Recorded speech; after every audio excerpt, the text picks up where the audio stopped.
topic of the day is Armed Forces Special Power Act 1960 1958. तो हुआ क्या कि देयर वाज अ न्यूज़ कि यूनियन गवर्नमेंट ने जो है armed forces special power act को, जिसको जो है एब्रीवेटेड फॉर्म में आफ्सपा भी बोल दिया जाता है, आफ्सपा को जो है बेसिकली यूनियन गवर्नमेंट ने नागालैंड के कुछ डिस्ट्रिक्ट्स में और अरुणाचल के कुछ डिस्ट्रिक्ट्स में एक्सटेंड किए है। ठीक है, दैट वाज द न्यूज़। तो पेपर 3 का पार्ट है आपका ये इंटरनल सिक्योरिटी। उसके बाद पॉलिटी से भी आप रिलेट कर सकते हो। ठीक है, सो हम इसी एक्ट के बारे में डिस्कस करते हैं क्योंकि काफ़ी बार ये एक्ट न्यूज़ में रहता है। कई बार आप न्यूज़ सुनते हो कि किसी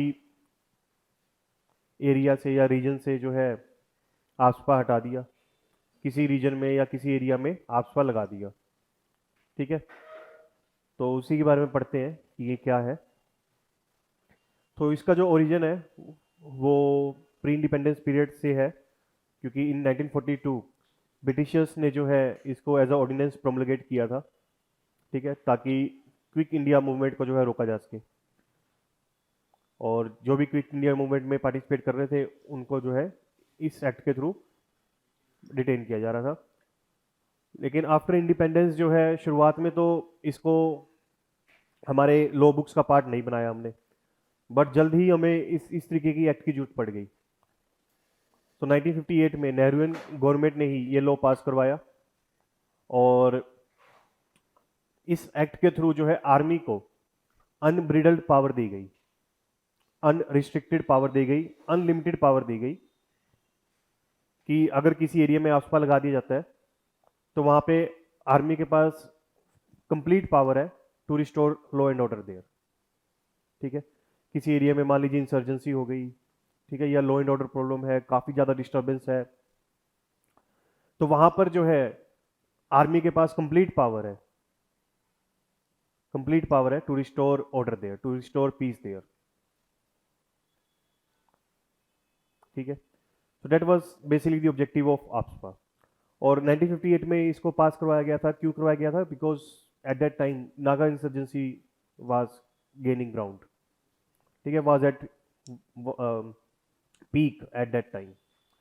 सो to combat Naga insurgency such act was passed, ताकि आर्मी के पास कंप्लीट पावर हो to deal with Naga insurgents. ठीक है, और इसमें जो है आर्मी के पास क्या पावर आ जाती है जब व्हेन वी से अनब्रिडल्ड पावर, कंप्लीट पावर आ जाती है, तो उसके पास क्या पावर आती है कि आर्मी खुद, आर्म्ड फोर्सेस, ठीक है, इसमें आर्मी भी आती है और पैरामिलिट्री भी आ जाती है, लाइक सीएपीएफ एक्सेट्रा। तो वो जो है उस एरिया में गैदरिंग बैन कर सकते हैं ऑफ मोर देन 5 पीपल। ठीक है, एक सेक्शन 144 आप सुनते होंगे, वो आज पढ़ेंगे भी, नेक्स्ट टॉपिक वही है। उसमें डीएम ऑर्डर इंपोज करता है, लेकिन अगर किसी एरिया में आफ्सपा लगा दिया गया है तो वहां पे आर्मी बैन कर सकती है किसी भी 5% से ज्यादा लोगों की गैदरिंग को। So army get the power to prohibit the gathering of more than 5 people. ठीक है, उसके बाद आर्मी किसी को भी अरेस्ट कर सकती है वहां पे, किसी को भी, without any pretext, without any charges, without any formal allegation of commitment of any crime. ठीक है, किसी को भी अरेस्ट कर सकती है वहां पे। ठीक है, अगर मान लीजिए 5 से ज्यादा लोगों की गैदरिंग है और वो कोई लॉ एंड ऑर्डर डिस्टर्बेंस करने जा रहे हैं या कर रहे हैं, तो आर्मी उस पर कोई भी एक्शन ले सकती है, लाइक लाठीचार्ज कर सकती है, ठीक है, आंसू गैस के गोले फेंक सकती है, या वाटर कैनन का इस्तेमाल कर सकती है, या फिर गोली भी चला सकती है, गोली भी चला सकती है। Army has the power to open fire. ठीक है, उसके बाद मान लीजिए आर्मी को किसी पे भी कोई भी शक होता है, ठीक है, कोई भी किसी पे भी शक होता है, रीजनेबल सस्पिशन एग्जिस्ट, तो आर्मी जो है किसी को भी अरेस्ट कर सकती है without any warrant. Without any warrant का मतलब क्या है कि जैसे आपके घर पुलिस आ जाए सपोज, ठीक है, और आपको अरेस्ट करना चाह रही है, तो आप पुलिस से सबसे पहले क्या सवाल पूछोगे कि वारंट दिखाओ, है ना? आपने मूवीज में भी ये देखा होगा जब भी पुलिस किसी को अरेस्ट करने जाती है तो वो पर्सन क्या बोलता है कि क्या तुम्हारे पास वारंट है टू अरेस्ट मी? तो वारंट क्या होता है, बेसिकली पुलिस को जो है वारंट इशू करवाना पड़ता है फ्रॉम द जुडिशियल मैजिस्ट्रेट, ठीक है, जज से जो है उसको वारंट इशू करवाना पड़ता है। जज को जो है वो एविडेंस दिखाती है और कहती है कि such person is has allegedly committed the crime, तो उसको मैं अपनी कस्टडी में रखना चाहती हूँ फॉर फर्दर इन्वेस्टिगेशन। तब जो है जज उस पर साइन करता है और पुलिस को ऑथराइज करता है to arrest the concerned person. ये मतलब होता है वारंट का, ठीक है। तो अगर पुलिस आपको जो है वारंट दिखा के अरेस्ट कर रही है, तो इसका मतलब आपको आर्बिट्रेली अरेस्ट नहीं किया जा रहा। There is a prima facie evidence which was there with police which makes the case for your custody with the police, ठीक है। तो यहां पे विदाउट वारंट अरेस्ट किया जा सकता है, विदाउट वारंट यानी आर्बिट्रेली भी अरेस्ट किया जा सकता है। किसी पे भी शक हुआ आर्मी को कि that person can cause insurgency और that person can cause terrorism और सेपरेटिज्म एक्टिविटी एटसेट्रा, आर्मी उसको अरेस्ट कर सकती है अगर उस एरिया में आसपास लगा हुआ है। क्योंकि इस एक्ट को आप इमेजिन करो कि बिल्कुल ही डिस्टर्ब्ड एरिया है, ठीक है, बिल्कुल ही वायलेंस हो रहा है, law and order completely disturbed है, ठीक है, रॉयट्स हो रहे हैं, वैंडलिज्म हो रहा है, अटैक्स हो रहे हैं सिविलियंस पे भी और एजेंसीज ऑफ स्टेट पे भी, कि पुलिस थाने को आग लगा दी जा रही है या डीएम के ऑफिस पे अटैक किया जा रहा है या आर्मी का काफिला जा रहा था उसको जो है बम से उड़ा दिया जा रहा है, इस तरह की कंडीशन है। तो उस केस में आर्मी घूम रही है उस एरिया में क्योंकि आसपास लगा दिया गया है। आर्मी को जिस पे भी शक होगा कि हाँ that is the person who may have committed the crime और who may commit the crime in future, ठीक है, उसको पकड़ेगी और जेल में डाल देगी, समझे। तो that power the army has. उसके बाद उसके फायर आर्म्स को बैन कर सकती है कि कोई भी पर्सन जो है कोई भी हथियार नहीं रख सकता, आर्मी के पास ये पावर है। आर्मी पहले तो अपनी कस्टडी में रखेगी उसको, जो इन्वेस्टिगेशन उसको करनी है कर लेगी, इंक्वायरी जो करनी है कर लेगी, उसके बाद उस पर्सन को नियरेस्ट पुलिस स्टेशन के पास हैंड ओवर कर देगी, ठीक है, जो भी नियरेस्ट पुलिस स्टेशन होगा वहां पे उसको हैंड ओवर आर्मी कर देगी बाद में, ठीक है। उसके बाद अदर प्रोविजंस क्या है इस एक्ट के, कि सेंट्रल गवर्नमेंट और स्टेट गवर्नमेंट या यूटी का कोई एडमिनिस्ट्रेटर जो है किसी भी एरिया को डिस्टर्ब एरिया डिक्लेयर कर सकती है अंडर दिस लॉ, और अगर उस एरिया को डिस्टर्ब एरिया डिक्लेयर कर दिया गया तो इसका मतलब वहां पे आसपा लगा दिया गया, और वहां पे आर्मी के पास अब कंप्लीट पावर है to restore the law and order, ठीक है। पूरे के पूरे स्टेट पे लगा सकती है या उसके किसी एक पार्ट में भी लगा सकती है, कि मान लीजिए किसी एक डिस्ट्रिक्ट में लगा दिया, डिस्ट्रिक्ट छोड़ो किसी एक तहसील में भी लगा सकती है, तहसील छोड़ो किसी एक पुलिस थाने के एरिया में जितनी पुलिस थाने की जुरिस्डिक्शन में जितना एरिया आता है वहां पे भी लगा सकती है। तो इट इज नॉट नेसेसरी कि पूरे के पूरे स्टेट में लगाना है, ठीक है। अभी जैसे कुछ districts of Arunachal and Nagaland में लगाया गया, पूरे के पूरे स्टेट में नहीं लगाया गया, जहां पे कंडीशंस जो है थोड़ी हॉस्टाइल है वहीं पे लगाई जाएंगी, वहीं पे लगाया जाएगा इसको, ठीक है, पूरे के पूरे स्टेट में ज्यादातर नहीं लगाया जाता। उसके बाद जो है ये एरिया डिस्टर्ब हो सकता है because of dispute between different communities, ठीक है, different religious groups, caste groups के बीच में जो है मान लीजिए रॉयट्स होने की आशंका है या रॉयट्स हुए हैं, ठीक है, तब लगाया जा सकता है, या टेररिस्ट एक्टिविटीज वहां पे बहुत ज्यादा हो रही है, इंसर्जेंट एक्टिविटीज हो रही है एक्सेट्रा। उसके बाद आर्मी के पास पावर है कि वो किसी भी प्रीमिसेस को सर्च कर सकता है, ठीक है, और कोई भी मटेरियल सीज कर सकते हैं, वो कोई भी मटेरियल सीज कर सकते हैं, ठीक है, और वो कोई भी फोर्स यूज कर सकते हैं, इवन फायर ओपन कर सकते हैं और किसी की जान भी ले सकते हैं। अगर किसी की आर्मी की गोली की वजह से किसी की जान चली गई तो आर्मी पे कोई कार्रवाई नहीं होगी, कोई कार्रवाई नहीं होगी। अगर कार्रवाई करनी है तो सेंट्रल गवर्नमेंट की परमिशन लेनी पड़ेगी, एंड यू नो कि सेंट्रल गवर्नमेंट कभी परमिशन नहीं देगी टू प्रोसिक्यूट आर्मी पर्सनल्स, क्योंकि अगर परमिशन दे दी तो फिर कोई आर्मी पर्सनल इस डिस्टर्ब एरिया में नहीं जाएगा, क्योंकि वो बोलेगा कि मैं तो मारने गया था टेररिस्ट को, मरा भी टेररिस्ट मान लीजिए, लेकिन मुझ पर इल्जाम लगा दिया कि सिविलियन मारा गया, इनोसेंट मारा गया, और मुझ पर ही कार्रवाई कर दी गई, तो मैं क्यों जाऊं उस एरिया में कि मैं इंसर्जेंट्स के साथ लड़ूं जो AK-47 लेके खड़े हैं या बम लेके खड़े हैं। वो मुझ पर जो है AK-47 से मार रहे हैं, बम मार रहे हैं, और मैं उसको जवाब देता हूं मैंने उसको मार गिराया, उसके बदले मुझे इनाम मिलने की जगह, मेडल मिलने की जगह, प्रमोशन मिलने की जगह क्या मिला? Inquiry. So no armed personnel will go to these hostile regions if they are being prosecuted for performing their official duty. समझ आई? तो वो मिलती नहीं है जनरली। ठीक है, तो किसी भी व्हीकल को स्टॉप सर्च कर सकते हैं। मान लीजिए किसी का व्हीकल में जो है आर्म्स लेके जाए जा रहे हैं, ड्रग्स लेके जाए जा रहे हैं, पैसे लेके जाए जा रहे हैं, तो उसको स्टॉप कर सकती है आर्मी, और उसमें जो भी मटेरियल सीज कर सकती है उस पर्सन को अरेस्ट कर सकती है। किसी मान लीजिए घर में जो है प्लानिंग चल रही है to execute a terrorist attack, ठीक है, तो उस घर में आर्मी बिना परमिशन जा सकती है, कोई घंटी नहीं मारनी, उसको सीधा घुसे, ठीक है, और वहां पर जो है जो कॉन्स्पिरेटर्स है उनको पकड़ सकती है, उनको जेल में डाल सकती है, समझे। और आर्मी के पास पावर है कि कोई मान लीजिए टेररिस्ट घुसा है, किसी के घर किराए पे रह रहा है, तो वहां पे कैसा भी ऑपरेशन वो करना चाहे तो कर सकती है, कि उसको कंडोन ऑफ कर देगी, वहां पे जो है आना आवाजाही बंद कर देगी, उस एरिया में कोई नहीं जाएगा, उस एरिया को पूरी चारों तरफ से घेर ले, फिर उस पे जो है पहले कोशिश करेगी उस पर्सन को अरेस्ट ही कर ले, ठीक है, नहीं कोशिश तो उसको जो है एनकाउंटर भी कर सकती है army. That power the army has under this act, ठीक है, समझ आई। उसमें इनको कंप्लीट इम्यूनिटी दी गई है। नहीं, आर्मी में रहेगा ना, पहले पहले आर्मी अपनी पूछताछ करेगी जो करनी है उसको, उसके बाद आर्मी को लगा कि मेरी पूछताछ पूरी हो चुकी, जो मुझे उसके मुंह से निकलवाना था निकलवा चुका हूं मैं, तब वो पुलिस को हैंड ओवर कर देगी, ठीक है। फिर अंडर द लॉ उसके ऊपर जो है प्रोसीडिंग्स चलेगी, मतलब लीगल प्रोसीडिंग्स चलेगी, मतलब कि उसने कोई नेशनल सिक्योरिटी एक्ट मान लीजिए वायलेट किया है तो उस एक्ट के अंदर उसके ऊपर प्रोसीडिंग्स चलनी स्टार्ट हो जाएंगी एंड सो ऑन, फिर उसके अंदर जो है उसको पनिश किया जाएगा, ठीक है। उसके बाद जो है आसपा लगाने का रैशनल क्या है, वाई वी नीड आसपा। उसका रैशनल यही है कि सिक्योरिटी फोर्सेज जो है इफेक्टिवली फंक्शन कर सकें, बिकॉज डिस्टर्ब एरियाज में लगाया जा रहा है, ठीक है, तो वहां पर जब टेररिस्ट इंसर्जेंट्स, उनके लिए कोई रूल्स नहीं है while opening fire on armed forces, तो आर्म्ड फोर्सेज पे क्यों हम रूल्स लगाए to deal with this deadly insurgents और टेररिस्ट सेक्टर, ठीक है। अगर उनके हाथ बंधे रहेंगे तो वो कभी भी काम नहीं कर पाएंगे, ठीक है। उसके बाद जो है नेशनल सिक्योरिटी का मैटर है, ठीक है, कि there may be a possibility of human rights violation there, but we can't tolerate any danger to our national security. We can't tolerate that any part of India gets separated from the Indian territory. ठीक है, तो इसीलिए जो है ये अनब्रिडल power army को दी जाती है, और ये अनब्रिडल पावर जो है टेम्परेरी पीरियड के लिए दी जा रही है।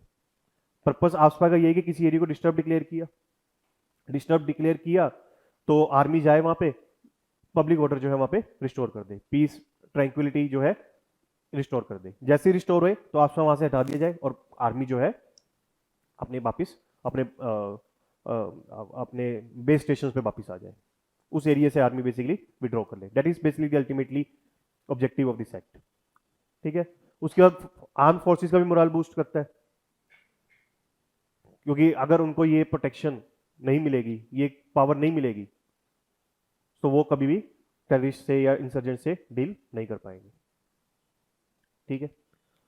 लेकिन आर्गुमेंट्स अगेंस्ट क्या है कि यहां पे ह्यूमन राइट्स वायलेट हो जाते हैं। ह्यूमन राइट्स कई बार क्या होता है कि मान लीजिए you are carrying out that operation, ठीक है, जिसमें एक बिल्डिंग में मान लीजिए टेररिस्ट छुपा बैठा है, ठीक है, अभी वो प्लान कर रहा है to carry out a terrorist attack in the area, ठीक है, आप गए वहां पे और वहां पकड़ा गया, वहां पे आप उसको जिंदा पकड़ सकते थे लेकिन आपने उसको मार दिया, ठीक है।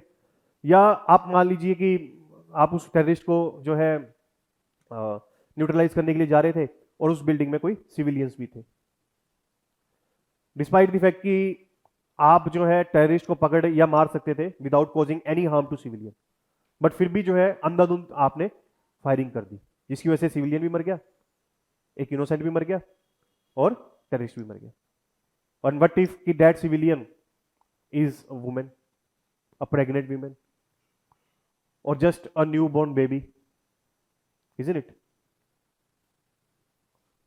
तो ये जो कोलेक्टरल डैमेज हो सकती है while executing these kind of operations, anti terrorist operations, वो जो है फिर सवाल खड़े करती है of giving such unbridled power to army, ठीक है।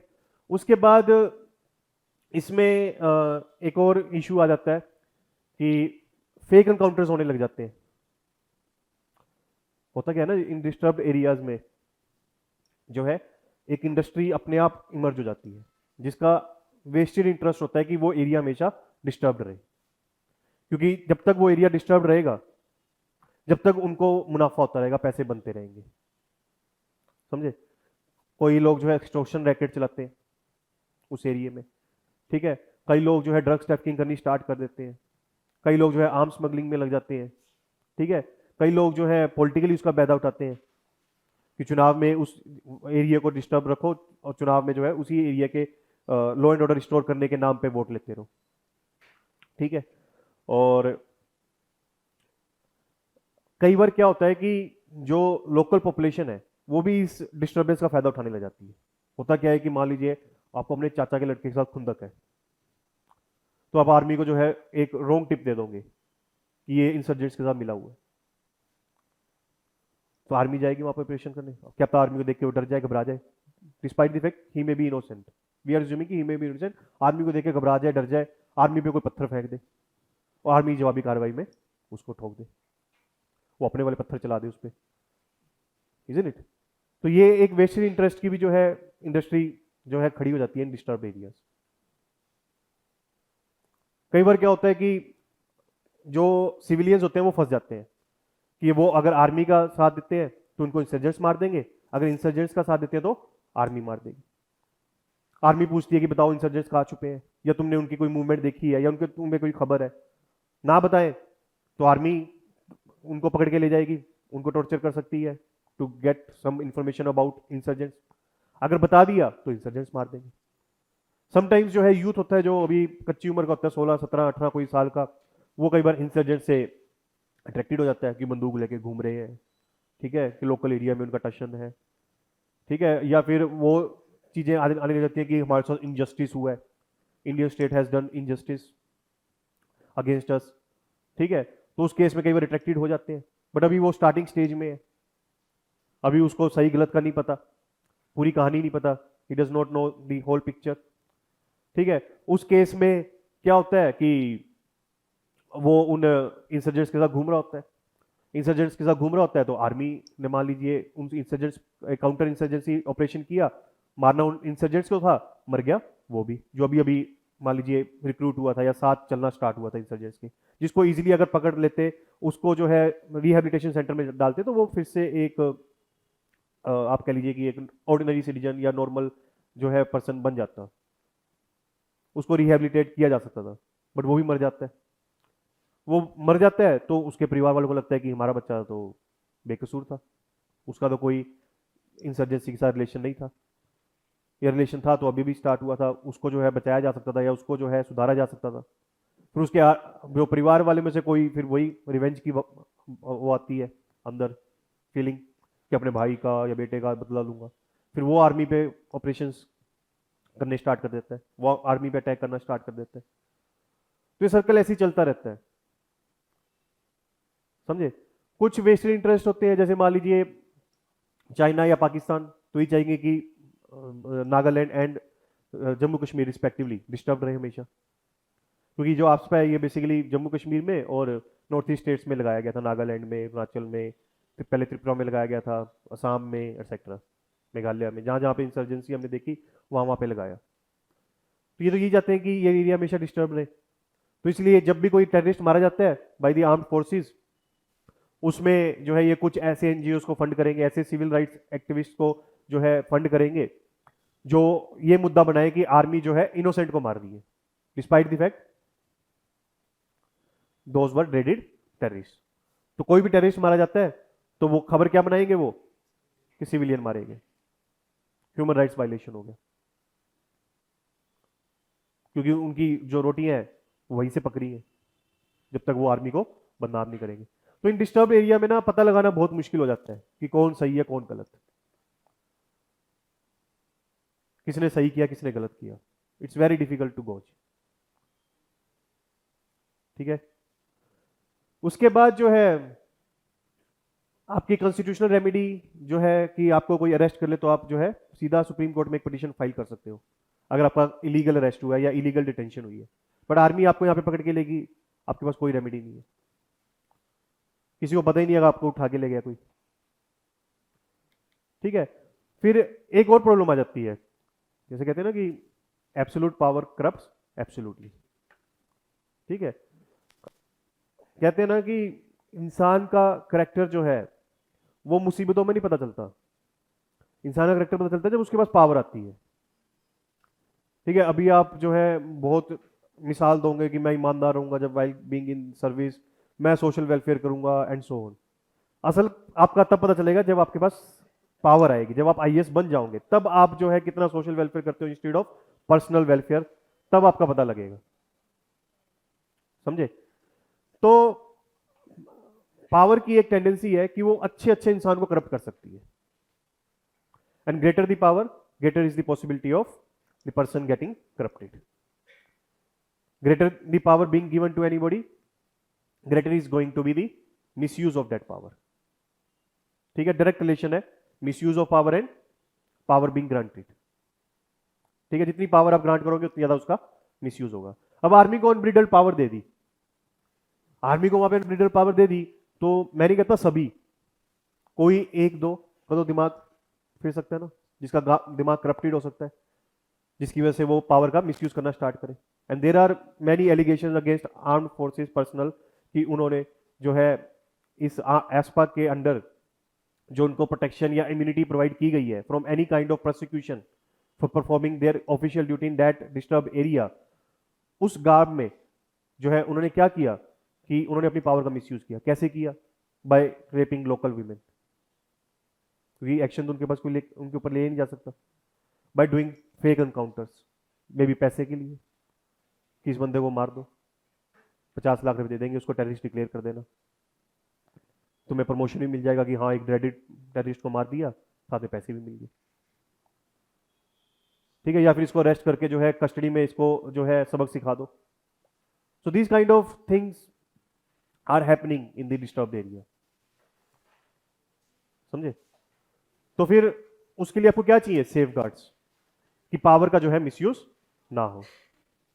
ठीक है, उसके बाद जो है ये भी कहा जा रहा है कि अब नागालैंड में आसपा लगा था, कब लगा था? 1958 में, और अब कितने साल हो गए? 60 साल हो गए, 65 साल हो गए लगभग, अब तक आसपा नहीं हटा। हमने क्या कहा था कि आसपा should be for temporary period, कि 2 साल में, 1 साल में, कोई 5 सालों में आपने नॉर्मलसी जो है वहां पे रिस्टोर की एंड आसपा को विड्रॉ किया। 65 साल में अब तक नॉर्मलसी हम रिस्टोर नहीं कर पाए, यानी आसपा जो है स्ट्रक्चरल रूट्स जो है प्रॉब्लम के उसको एड्रेस नहीं कर पा रहा।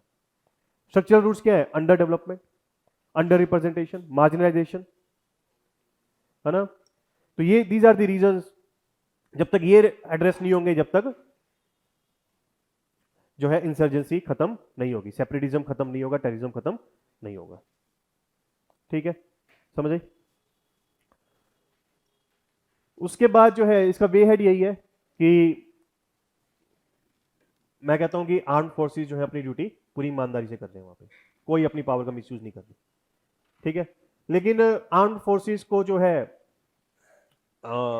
ये बात ध्यान में भी रखनी पड़ेगी कि उन पर कोई दाग ना लगे, कोई दाग लगाने की सोचे भी ना, उन पे कोई जो है कोई झूठे लांछन ना लगाए। ठीक है, कोई फेक एलिगेशन ना लगाए उन पे कि उन्होंने किसी सिविलियन की जान ली या किसी सिविलियन को टॉर्चर किया या उसको हरास किया। For that armed forces need to make sure कि कोई भी ह्यूमन राइट वायलेशन वहां पे ना हो। अगर कोई एलिगेशन लगती है तो आर्म्ड फोर्सेस खुद उसको इन्वेस्टिगेट करे ऑब्जेक्टिवली, इंपार्शियली। ठीक है, और अगर किसी आर्म्ड फोर्स पर्सनल ने ह्यूमन राइट वायलेशन किया तो उसको पनिश करे, अगर नहीं किया तो सच का सच और झूठ का झूठ जनता के सामने करे, so that nobody raise question regarding the integrity of our armed forces. ठीक है, उसके बाद जो है जस्टिस जीवन रेड्डी कमेटी ने तो यही कह दिया था कि आस्पा को रिपील कर दो, बिकॉज इससे कोई प्रॉब्लम जो है रिजोल्व नहीं हो पा रही। जब तक हम स्ट्रक्चरल प्रॉब्लम्स को जो है एड्रेस नहीं करेंगे, जब तक वहां पे इंसर्जेंसी, सेपरेटिज्म सेक्टर खत्म नहीं होगा। ठीक है, और जो इम्बिग्यूटी है लॉ में, disturb, dangerous, land forces sector, उसको क्लैरिटी दो। डिस्टर्ब का मतलब क्या? कि वहां पे जो है आपकी अपोजिशन पार्टी जीतने वाली है, वो रैली पे रैली करिए, तो इसका मतलब एरिया डिस्टर्ब हो गया, इजंट इट? तो disturb, what area is going to be called as disturb for the purpose of this law, वो जो है आपको क्लैरिफाई करने की जरूरत है ताकि उसका मिसयूज ना हो। बाकी डेवलपमेंट करो, और सुप्रीम कोर्ट ने जो है रूलिंग दी थी आसपा पे, उसने आसपा को जो है कॉन्स्टिट्यूशनली वैलिड जो है डिक्लेयर किया। वो बोले कि आसपा जो है वो रीजनेबल रिस्ट्रिक्शंस में आता है, टू योर फंडामेंटल राइट्स, ठीक है। लेकिन सुप्रीम कोर्ट ने यह भी कहा कि इसका जो है मिसयूज ना हो, ठीक है। Appropriate safeguards need to built in AFSPA so that this law is never misused by anyone while discharging his or her official duties, ठीक है। आई समझ? हाँ जी।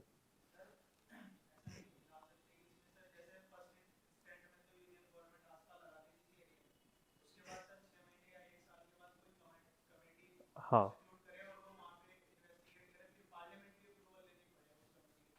हाँ, तो आप ये भी डाल सकते हो, ठीक है, कि पहले आप तो ये डालो कि सेंट्रल गवर्नमेंट देगा, स्टेट गवर्नमेंट जो है आसपा किसी भी रीजन को डिस्टर्ब एरिया डिक्लेयर करे और वहां पे आसपा लगाए, क्योंकि स्टेट गवर्नमेंट को लोकल कंडीशंस का पता होता है, ठीक है, ग्राउंड रियलिटीज का पता होता है, ठीक है।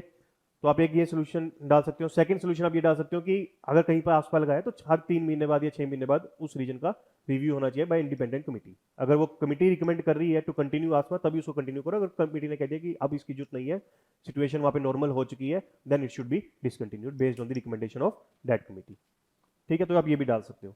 पार्लियामेंट्री अप्रूवल के भी डाल सकते हो, ठीक है, या इट शुड बी जहां जहां पे आसपास लगा है, ठीक है, और वहां पे जहां जो भी आर्म फोर्स पर्सनल्स की जो आर्म फोर्स पर्सनल्स ने अपनी ड्यूटीज निभाई है उसको एग्जामिन कर सकती है पार्लियामेंट्री कमेटी, क्योंकि पार्लियामेंट्री कमेटी की जो मीटिंग्स होती हैं वो थोड़ी सीक्रेटिवली होती है, ठीक है, तो ए पॉलिटिकली होती है। वहां पे जो है किसी भी मुद्दे को पॉलिटिकल पर्पज के लिए नहीं उठाया जाता, नेशनल इंटरेस्ट में उठाया जाता, ना कि पॉलिटिकल इंटरेस्ट में, ठीक है। तो आप ये भी डाल सकते हो। उसके बाद एक और चीज डाल सकते हो आप कि त्रिपुरा मॉडल को फॉलो किया जा सकता है। त्रिपुरा में जो है इस वक्त आई थिंक किसी भी रीजन में आसपा नहीं है, और ये रिसेंटली पिछले 4-5 सालों में ही हटाया गया है। पहले काफी एरिया जो है त्रिपुरा का आसपा के अंडर आता था, पहले छोटा सा स्टेट है त्रिपुरा, ठीक है, उसका आप लगा लीजिए 50-60% एरिया जो है आसपा के अंडर आता था, बट अब त्रिपुरा में कहीं भी आसपा नहीं है, ठीक है। वो क्यों नहीं है? क्योंकि what they have followed the strategy कि उन्होंने जो है थाना जो पुलिस स्टेशन होता है, थाना होता है, ठीक है, उसके जुरिसडिक्शन में जितना एरिया आता है, ठीक है, उसको जो है एग्जामिन करना स्टार्ट किया कि इस पुलिस चौकी के एरिया में जो है सपोज कोई डिस्टर्बेंस एक्टिविटी नहीं हो रही, ठीक है, तो वहां पे हासपा हटा दिया, ठीक है। फिर दूसरे पुलिस स्टेशन में चले गए, मान लीजिए 2 महीने बाद, कि यहाँ पे भी कोई डिस्टर्बेंस नहीं हो रही, वहां से हासपा हटा दिया। तो इस तरीके से पुलिस चौकी बाय पुलिस चौकी कह लीजिए कि आसपा जो है त्रिपुरा में धीरे धीरे हटाया गया। इंस्टेड की पूरे डिस्ट्रिक्ट में एक बार में हटा दो या पूरी स्टेट से एक बार में हटा दो, उससे अच्छा है कि आप धीरे धीरे जो है माइक्रो रीजन्स में से जो है आसपा हटाते रहो। That micro regions you can identify through police station jurisdiction. क्योंकि होता क्या है कि किसी डिस्ट्रिक्ट में जो है आप कई बार आसपा हटा देते हो तो जो इंसर्जेंट ग्रुप्स होते हैं वो डोरमेंट होते हैं उस वक्त, ठीक है, इनएक्टिव होते हैं, फिर उनको जो है खुली छूट मिल जाती है टू रीगेन देयर स्ट्रेंथ, ठीक है, to regrow and recoupled their power, ठीक है, to remobilise recollect their resources, ठीक है, to further recruit new soldiers to their insurgent army, ठीक है। तो उनको टाइम मिल जाता है और इसलिए जो है फिर वो वहां पे कुछ पीरियड के बाद लाइक 1 या 2 साल बाद जो है अटैक करना स्टार्ट कर देते हैं, ठीक है। तो इससे अच्छा है कि आप पूरे डिस्ट्रिक्ट से हटाने की बजाय police station by police station जो है आसपास को हटाओ। क्लियर?